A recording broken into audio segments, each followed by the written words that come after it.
Well, happy Tuesday and welcome to VA Careers Live. My name is Mike Owens and I'm a national recruiter with the Veterans Health Administration, as well as your host for our weekly segment, Talk About It Tuesday. If you're tuning in for the first time, I want to let you know that we are here every Tuesday at 12 noon Eastern Time. So feel free to grab a snack and grab something to drink and join us as we talk about careers here at VA.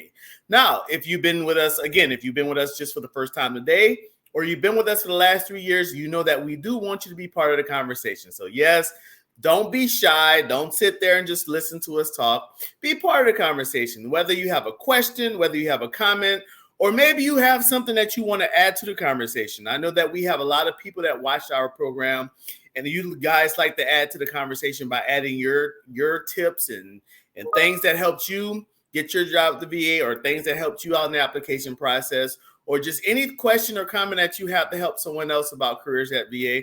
Go ahead and put that in the comment section. We all love to see those questions and comments. We all love to see the tips and the different angles that you all bring to our program. So again, don't be shy. Be part of the conversation and add that stuff into the comment section. But before you do that, we want you to be part. We want you to add. We all know someone who wants to work at VA. So with that being said, let's click the share button. We want to get this information out to as many people as possible. So hit that share button. But before you do that, we have two hashtags that we have associated with our broadcast. The first one is hashtag VA Careers. Again, hashtag VA Careers. And the next one is hashtag Work at VA. So again, before you hit the share button, again, use hashtag Work at VA and hashtag VA Careers. And with that, we'll go into our broadcast today. So today we're going to be talking about the GS, or the General Schedule Pay Scale. So for most of you who are trying to find a job, for most of you who are applying for jobs here at VA, you're applying for jobs under the General Schedule, which is the GS. Now, I do know that we have some folks out there that are on the wage grade, which is the WG pay scale, but we'll talk about those pay scales in another episode. But today, we're going to be talking about the GS pay scale. So with that being said, I know that a lot of you are applying for jobs at VA. So the question of the day, as always, I love my question of the day. The question of the day is, what is the last GS level that you apply for? So we know that our jobs have GS 1 through 15. So when you apply for a job, it'll tell you, hey, this job is a GS 12. So what is the last GS? What is the last GS pay grade that you've applied for? Or if you held the GS pay grade in the past, what was the last GS pay grade that you've held? So again, the question is, since we're talking about the GS pay scale, which is the main pay scale for federal employees, what for the last application that you applied for, which was the last GS level that you applied for? So again, we're looking forward to seeing those questions at the end of our broadcast. So the reason we wanted to touch on this subject today is because we do get a lot of questions and we do get a lot of comments about, well, Mike, what GS level am I qualified for? Am I qualified for GS 5? Am I qualified for GS 9? Am I qualified for GS 12, 13? So we wanted to kind of talk about that a little bit, just kind of give you just on the surface look at some of the GS pay scales. So as you all know, that the GS pay scale goes from GS 1 to GS 15. So GS 3 and 4 are typically, your student jobs. Sometimes they're internships, or maybe they're very low entry-level positions.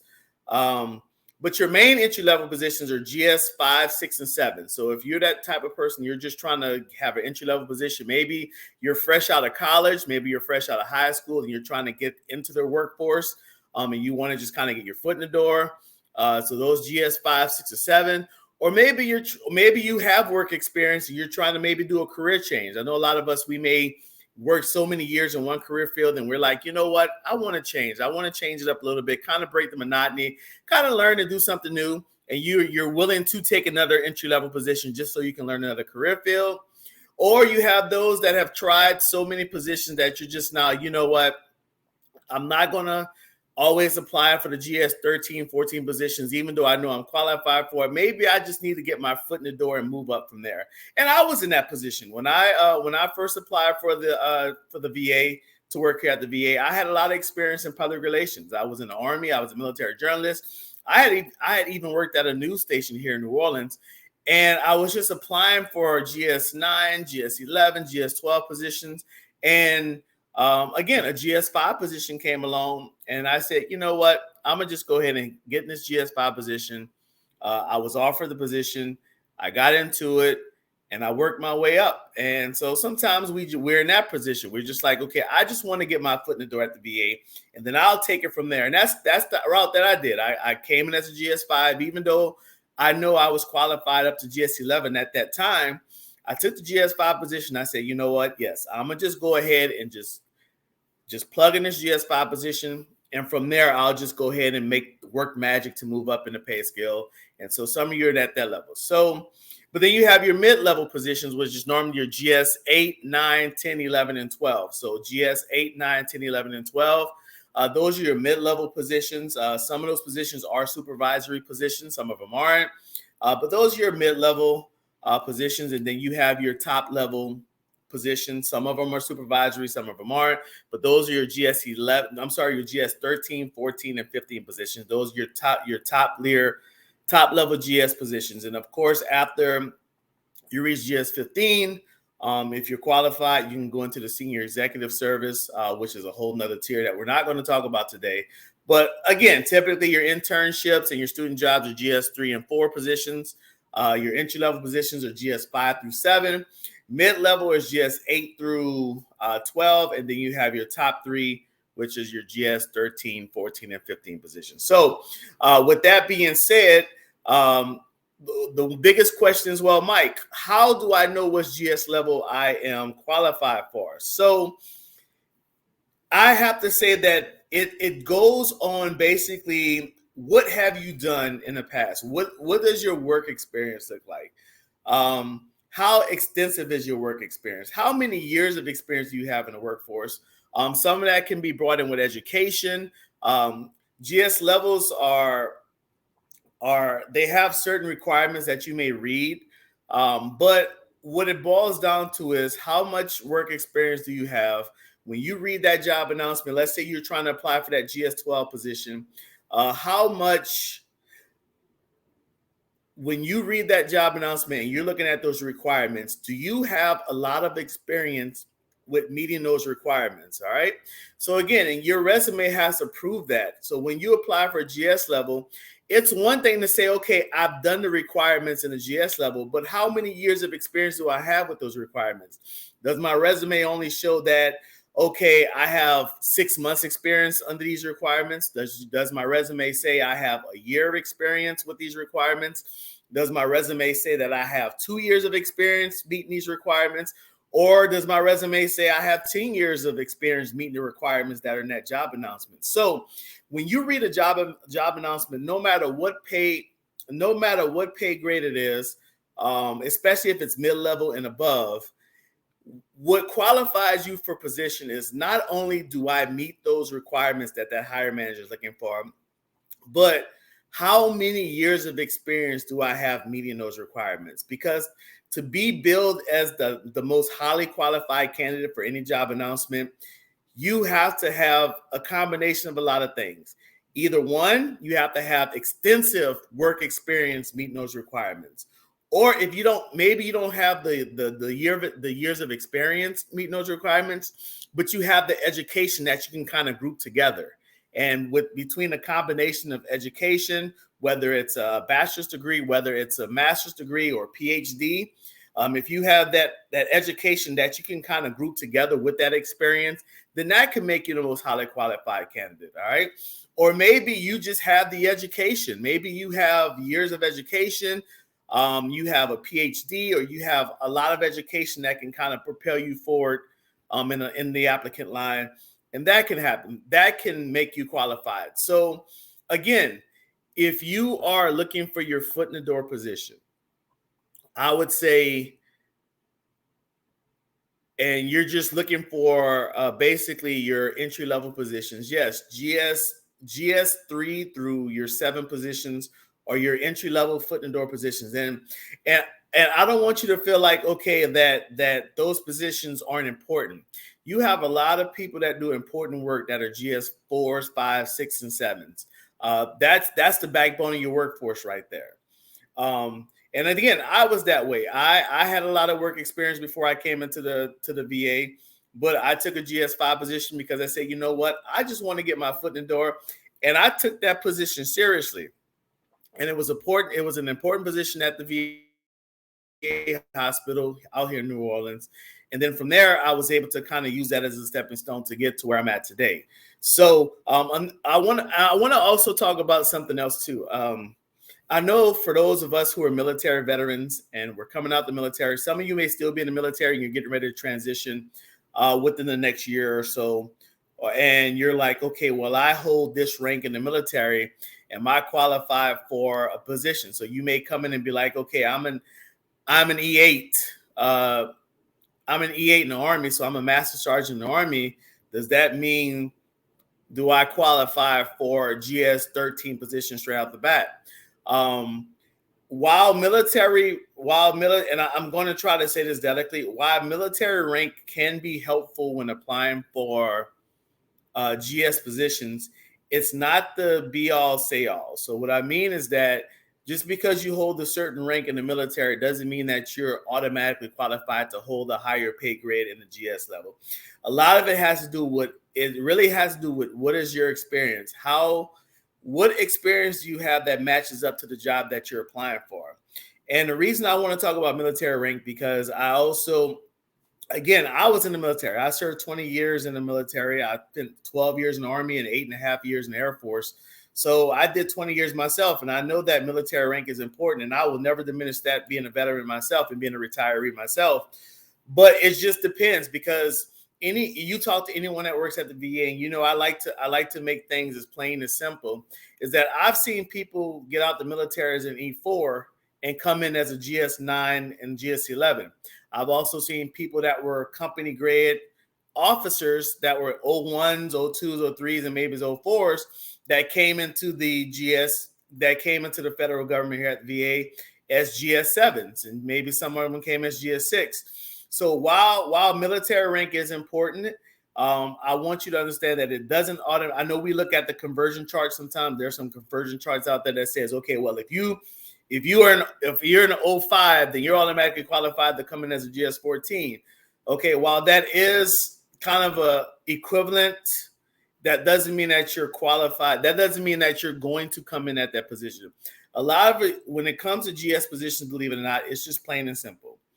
How, based on your work experience and based on your education, whether it's one or the other or whether you use them both together, applying for a job here at VA and applying for a job at a particular GS level is mostly based on how qualified you are based on your work experience, based on your education, based on your work experience and education together, or based on your education alone. How highly qualified does your resume and your application make you to be eligible for that position? So again, if I wish there was some type of metric that I can give you to say, hey, if you're this, you're qualified for this GS pay scale, or if you're this, you're qualified for GS13, or if you fit in this package, then you're qualified for GS7.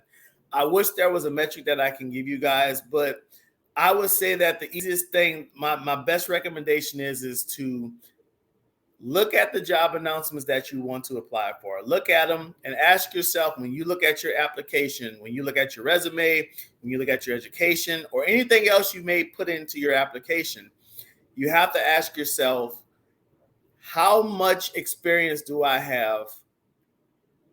And based on the experience and the application that I have, am I qualified for this position? Because again, the higher the GS level is, the more years of experience they want you to have in those requirements. Because again, every time you read a job announcement, there's a list of requirements that hiring manager has that they want the perfect candidate to meet.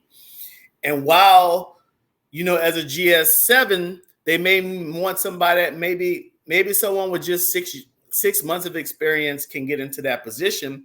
If you apply for a job that's a GS14, those requirements, some of those hiring managers want you to have years of experience meeting those requirements. So again, It's just know that the higher the pay grade is, the more years of experience that they want you to have with those requirements. Whether that years of experience comes through education, whether the years of experience comes through work experience, or whether it's a combination of both. So again, I know this is one of those topics that I just want to kind of touch on today, because we do get this question a lot, like, okay, what GS level am I qualified for? Again, if I know I sound like a revolving door, but I will say it one more time. It's just based on the years of experience that you have, and how does your experience equally match up to the requirements that the hiring manager is looking for in that job announcement. So with that being said, I hope that I was able to kind of give you guys some insight on that. Again, I know there's no perfect metric. There's nothing I can say, well, if you meet these requirements, you are eligible for GS11, or if you meet these requirements, guess what? You can apply for a GS14 position. I wish there was a metric that I can give you guys, but there really isn't. So so with that being said, is just look at your resume, match your resume up to the job that you're applying for. Ask yourself, how many years of experience do I have meeting these requirements that are in this job announcement? And not only in your mind have the years of experience, make sure it's articulated on your resume, because again, initially the hiring manager is not going to talk to you. They're going to look at your resume, and your resume has to clearly articulate that I have enough years of experience to meet the requirements to be eligible for this GS pay scale, or this GS pay level. So again, I hope I was able to kind of help you guys with that. If you have any questions, again, put them in the comment section, and we'll try to answer those questions throughout the day and throughout the week. All right. So with that being said, let's see if we have some in the let's see if we have some questions from the audience.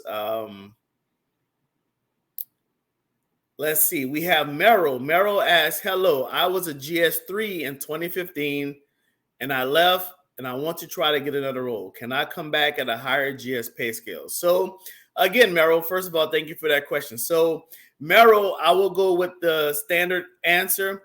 If you were a GS3 in 2015 and you have the SF50, the standard form -50, that shows that you held that position, and you've held it for at least a year, you are eligible for GS4, which is a higher pay rate. But also, we have to look at what have you done since 2015? All right, well, or since you left the job. So if you went into the private sector and you got more work experience, and you have yes, you have more work experience and you have a more extensive resume than you did when you was a GS3 back in 2015, then yes, you can apply for a higher pay grade. Again, it's all about what work experience do you have. And even though you was a GS3 in 2015, if you did a year, you're qualified for GS4. But at the same time, what have you done since then? Because I know right now we're in 2023, and there's a lot of things that you may have done that has enhanced your resume. You may have got a lot of more work experience in the last, 8 years. So with that being said, how much more work experience do you have? And then look at that, and that can determine if you're eligible for a higher pay scale. So it's kind of a broad question, because there's a lot of different unknowns there's a lot of different unknowns when it comes to you, Merrill. So I don't really want to say yes, but just based off the information that you gave me, if you did a year as a GS3, you are eligible for GS4. But again, it also depends on what have you done since 2013 or since you left the federal government. So again, Merrill, thank you for asking that question. All right. Let's see.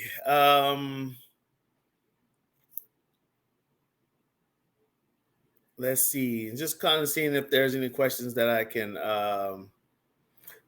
So Juan is asking, so as an E8, first of all, Juan, thank you for asking this question. So Juan says, so an E8, which is an enlisted pay grade E8 with 20 years experience, would equate to GS11 and 12.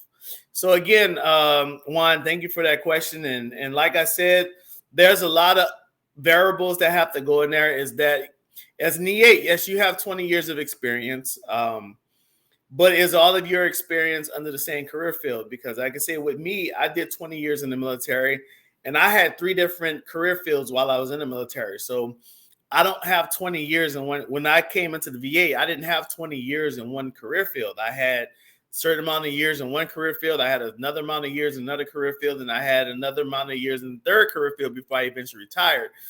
So as an E8 with 20 years, again, if all 20 of your military years are under the same career field, then yeah, possibly you can. It's just that how extensive is how extensive is your resume when it comes to that? Again, and also, again, if you've done all 20 years in the same career field, if you're trying to seek a job in the same career field that you left the military in, then yes. But if you have 20 years in one career field in the military, and then when you come to the VA, you're trying to get into another career field, then obviously you may not have the experience in the new career field to be able to be a GS 11 and 12. So again, there's a lot of different variables. But yes, if you have 20 years in one career field in the military, you're trying to get that same career field within the federal government or within the VA, particularly, yes, there's a chance you can apply for some of the mid-level pay grades. But there are people that are in the military and they want to do something totally opposite when they get into the VA. And if that's the case, you may not be eligible for that higher mid-level position because, again, if you're switching careers, then you have to look at it as, building your experience all over again. So I hope I was able to answer that question, Juan. And if anyone had similar questions to what Juan has asked, I hope I was able to answer that question. All right.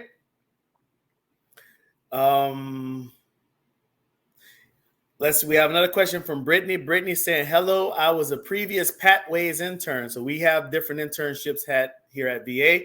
And one of them is the Patways internship. But again, Brittany is saying, hello, I was a previous Patways intern for the VA at the GS5 level.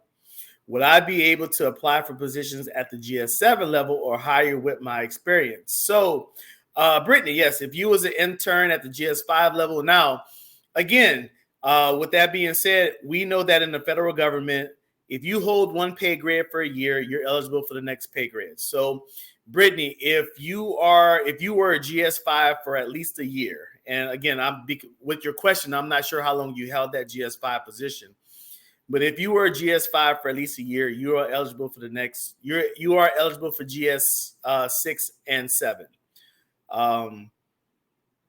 So yes, but again, it also depends. Now, as far as or higher, it depends on what's your other work experience. So I can at least say if you held GS5 for a year, you will be eligible. Now, again, that's not a guarantee, but that means because of your time and grade, you are eligible for the next.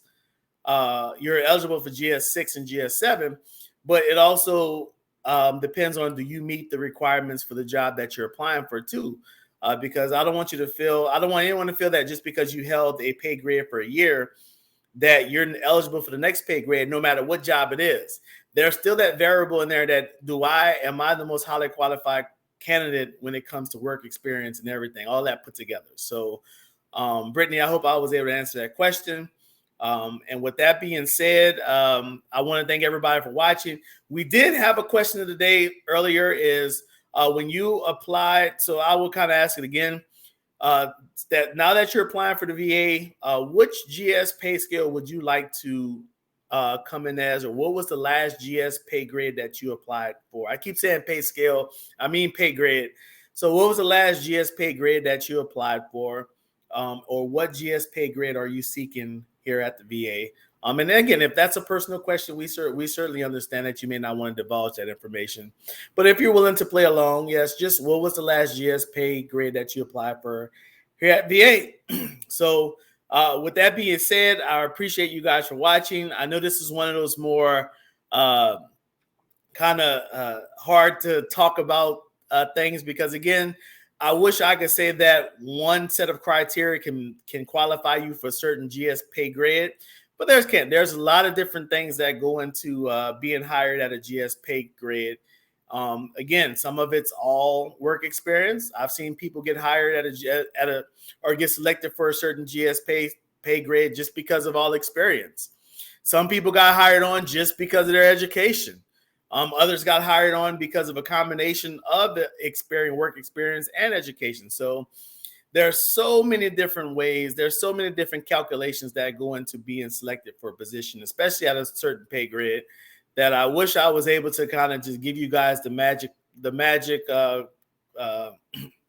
just the magic potion, but I can't. So, but again, if you have any questions, leave them in the comment section. I know the broadcast is in there now, but we'll be in the comment section throughout the day and throughout the week to make sure that we kind of give you guys some clarification on this. So with that being said, I'm Mike Owens, National Recruiter of the Veterans Health Administration. I'm very appreciative to you. I'm glad that you watch us week in and week out. And with that being said, we will see you on next week. Have a great day.